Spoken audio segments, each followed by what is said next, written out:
Hello, folks. Greg Gilbert, host of Python's Paradise, here continuing the year 1996 in films, where I've seen a lot more films that I'm talking about here, but I'm just picking 5 films a month, the ones I was most interested to see, and what my conclusion was on those films, So here we are in April of 1996, and my thoughts are. And the 5 films I'm going to talk about here. Now, my grading system is from A to F. The A section is generally excellent all around. The B section is generally, worthwhile. Entertainment. There's some flaws, but entertainment. C section, that just sounds wrong. But generally, if you're a hardcore fan of genre or actor, you might want to check those out. And then you got the D section, which I say is pretty much avoidable, and then F is like pure shit. The 5 films that I'm going to talk about for the spring, April of 1996, we have James and the Giant Peach, which we got late here. We have Brain Candy from the folks at Kids in the Hall. We have Celtic Pride, which I don't remember if we got that or not. I did not see that in theaters, but I want to talk about that. We have Mystery Science Theater 3000, the movie, which we definitely didn't get here. And The Substitute with Tom Berenger, which we did not get here. The only ones of those films that we got here were James and the Giant Peach, which we got late. I saw that in a double billing with Spy Hard, which came out in May. So, but it's, of course, it's an April release. And I saw Brain Candy. So I'm going to go from worst to best. And I'll be frank, this list is actually quite good, because my worst of this month is actually a C-, which a C- to me is what I classify as disappointing. But it's not downright dreadful. It's a C-, not a D-. And I'm talking about James and the Giant Peach. And that was a film I was really looking forward to, because, The Nightmare Before Christmas is a great movie by Henry Selick, and he does the same creative juices with this film as well. And I was really hung up on the premise of it, the whole thing about this kid crawling up into this giant peach and befriending some insects, and the whole kit and caboodle. The end result I was not terribly impressed with. This is no Nightmare Before Christmas, not even close. The premise is there, the innovation is there, but the execution is not there. I think it's got a great premise, the plot setup, It's about this orphan kid that, I think this subplot about his father being taken by the cloud rhino is got to be one of the dumbest fucking things I ever heard. Rhinos are dangerous, but they're omnivores, I'm like, really? They generally don't attack unless they're provoked. So I'm like, really? That's what you're using for your villain? Yeah, I'm I'm not getting that. I thought that was so stupid, but whatever. But he's being raised by these 2 aunts and the 2 actresses playing the aunts, and their names are escaping me right now, my apologies. Both talented women, but over the top, totally over the top in that family film manner in this film, and I hate that about family films. I don't review a lot of family films because I don't like going to them.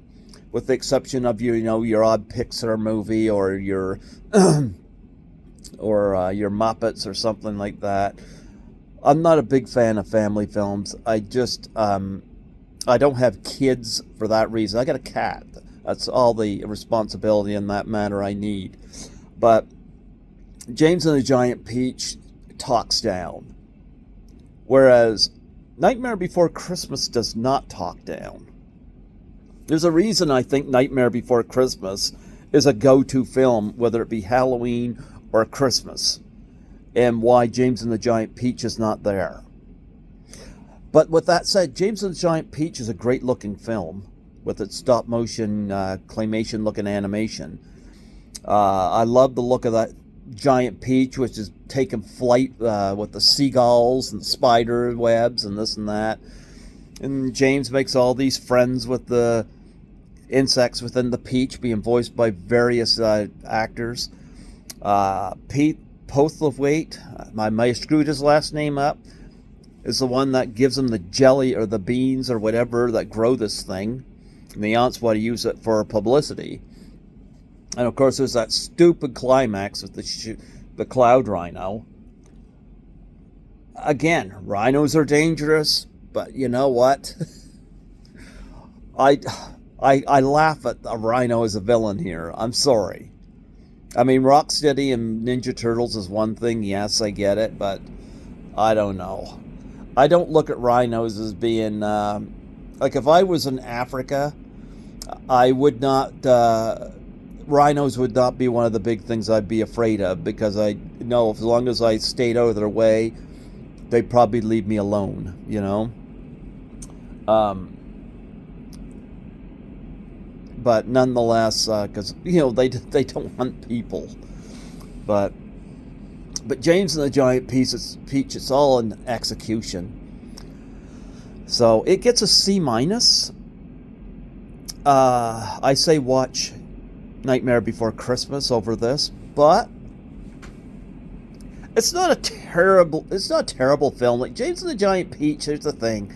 It's a nice looking film, and I love the idea of the giant peach and them going up inside it and it's floating around. It took some innovation to come up with that, so kudos to them for that. So it's in that C-section area, the C-. It's the worst film of the 5 here, and if your worst film of 5 is a C-, April 1996 was a good month. Now, next up on this list is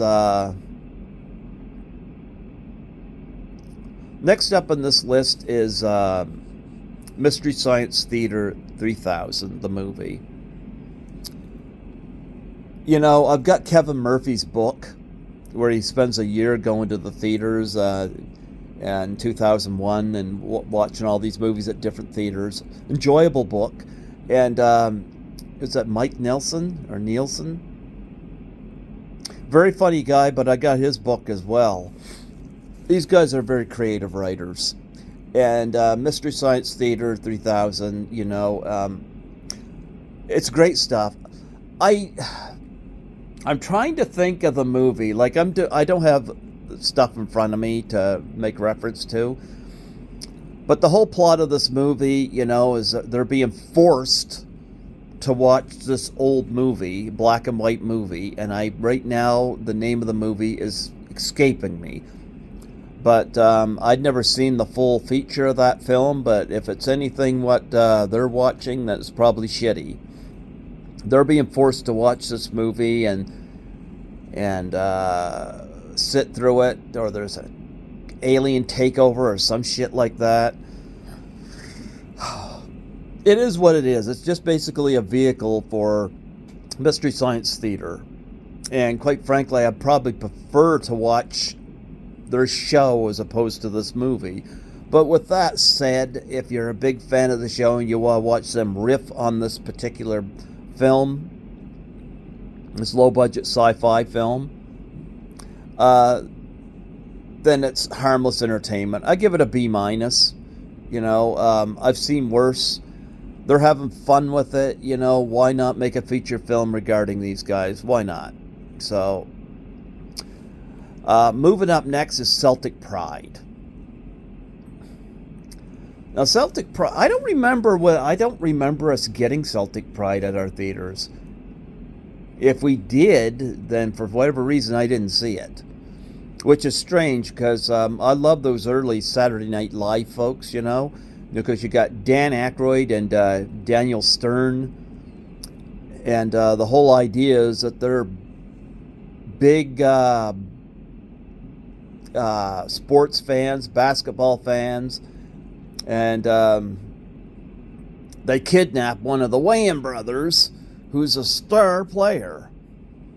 They kidnap him because, they quote, they get drunk with him one night and they end up kidnapping him, which is worse than a hangover to wake up to, finding out that you had kidnapped somebody while heavily intoxicated.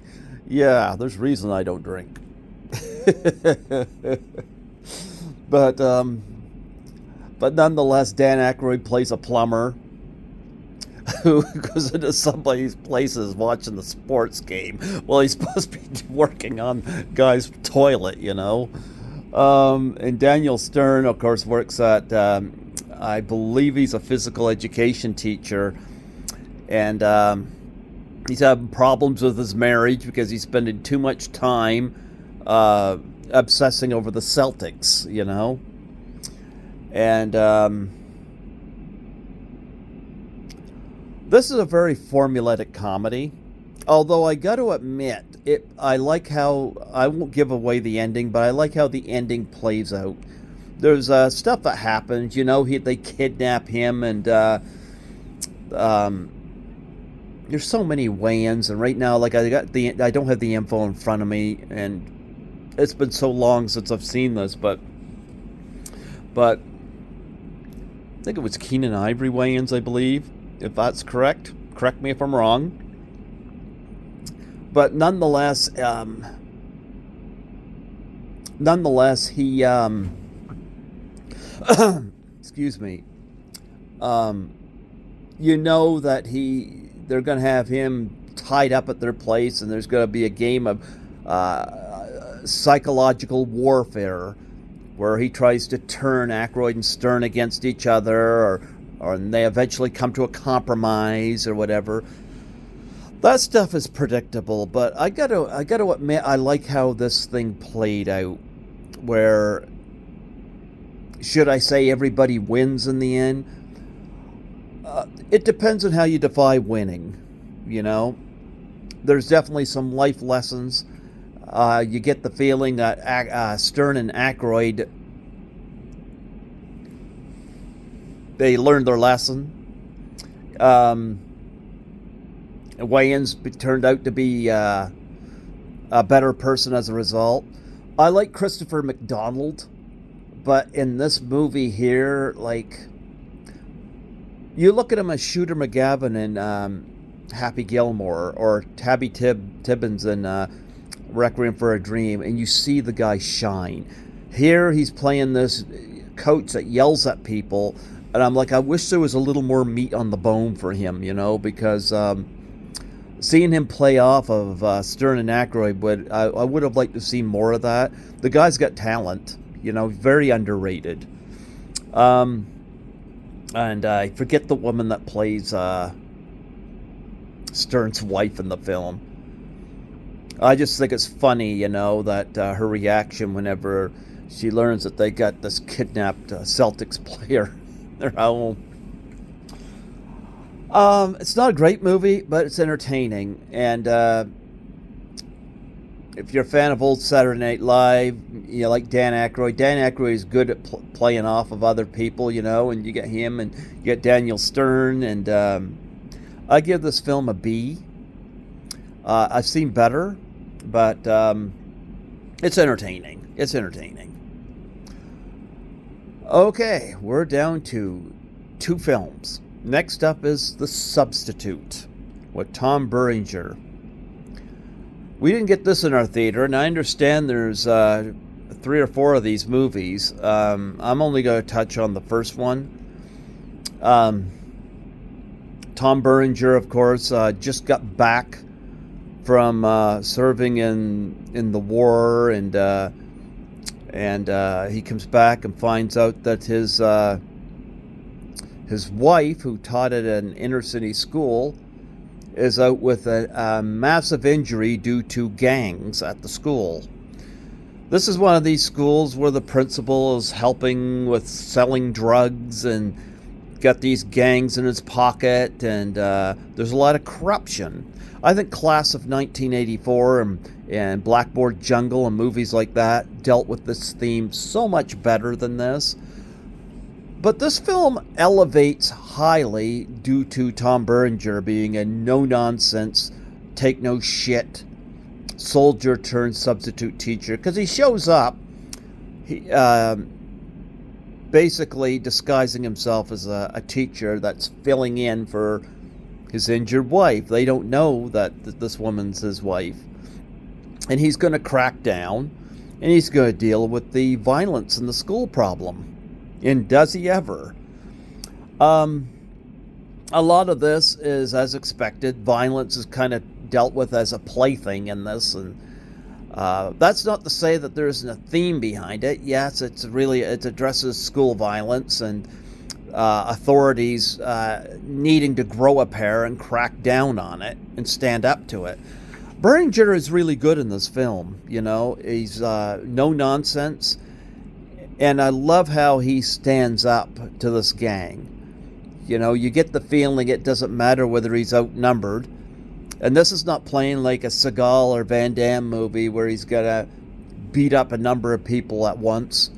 He's using his brain. And he proves, especially in a great library sequence, he's smarter than these people. He's outnumbered, yes, but he's smarter than they are.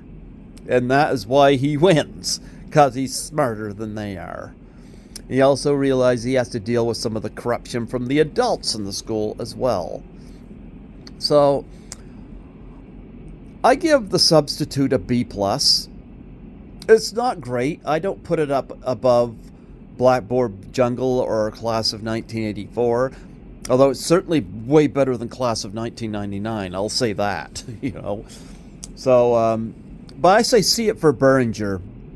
He's great in this movie, all the way. Now, the best film of the 5 I'm going to talk about is a film that Gene Siskel liked, Roger Ebert didn't. And as much respect I have for Roger Ebert, and I do, I got to agree with Gene Siskel on this, because I absolutely love Brain Candy by Kids in the Hall. I think that movie is so hilarious. So it's done by the guys from Kids in the Hall, who will dress in drag and play various characters. I think they are multi-talented. I think they are so funny. I used to watch Kids in the Hall. I think they had a section called Mr. Canoehead, a superhero named Mr. Canoehead that I used to find hysterical. I wish they should put Mr. Canoehead in the MCU. Have him be one of the Avengers, huh? But nonetheless, I really loved Brain Candy. And it was a surprise for me. I'm going to tell you what makes Brain Candy really stand out is because if somebody... I speak a lot about mental health and suicide and depression, you know. And what I loved about Brain Candy is that the whole theme behind this movie is depression. It addresses the fact that you got to have ups and downs in your life. You can't be happy all the time. But as the cranky cab driver states in the beginning of the film, as he narrates, you can't be happy all the time. The plot of this movie is these young scientists come up with this pill called Gleemonax, and it's supposed to cure depression. And boy, number one, I think that alone sold me. But boy, they have some fun with some characters. You got these fellas playing multiple roles. You got this rock singer who's singing about depression and depravity on stage.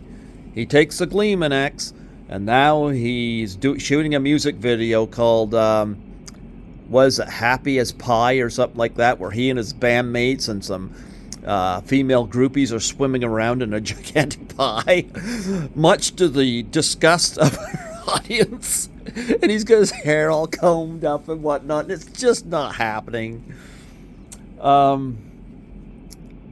You have one of them dressed up as an elderly woman. I love this performance.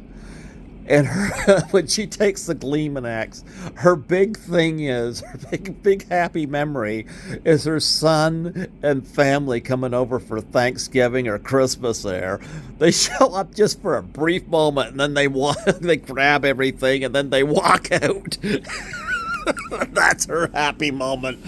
I think this performance, this guy in drag playing this elderly woman, is so funny to me. You know, I love that performance.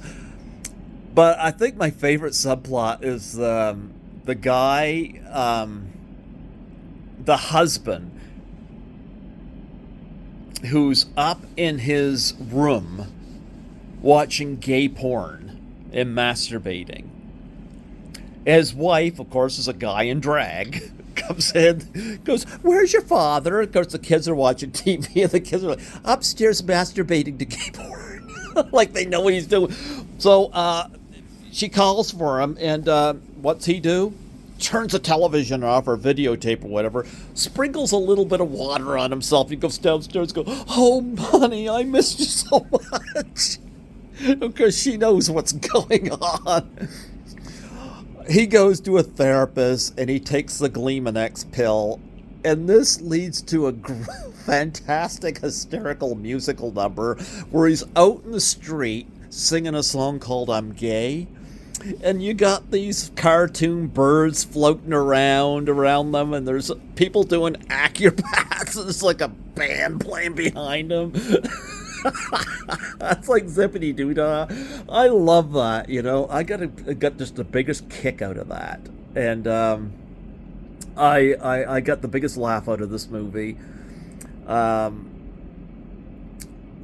I don't know. Roger Ebert said he didn't laugh once. And all due respect to Roger Ebert, I laughed a ton. I got this movie on Blu-ray. I still laugh at it. I think the thing is, they could have done just a simple movie playing off Kids in the Hall. But they actually put the time in to come up with a plot that deals with a theme of depression. Because it's something everybody can relate to. The Gleeman thing was a great idea for this film. And they play off all these characters. I'm sorry. I am sorry. But I give Brain Candy an A. It gets an A. You know? It's got some dirty humor in it that might turn a few people off. Which is why it's not going to get an A+ here. But it don't matter. The movie gets an A. It's a great film to look at. It's got a lot of ideas, and I laugh at it. So, folks, in conclusion, Brain Candy gets an A. Check out Brain Candy. You know, The Substitute of the B+. You know, you're a big fan of Tom Berenger. Check that out. And then, of course, you got Celtic Pride got a B. Mystery Science Theater 3000, the movie, gets a B-, and James and the Giant Peach is the lowest with a C-, and really that's not that bad. So April 1996, not a bad run for that. So take your Brain Candy and sit back, watch Kids in the Hall Brain Candy, and have a good laugh. Leave your problems at the door. Relax. Enjoy. I'll see you in May 1996.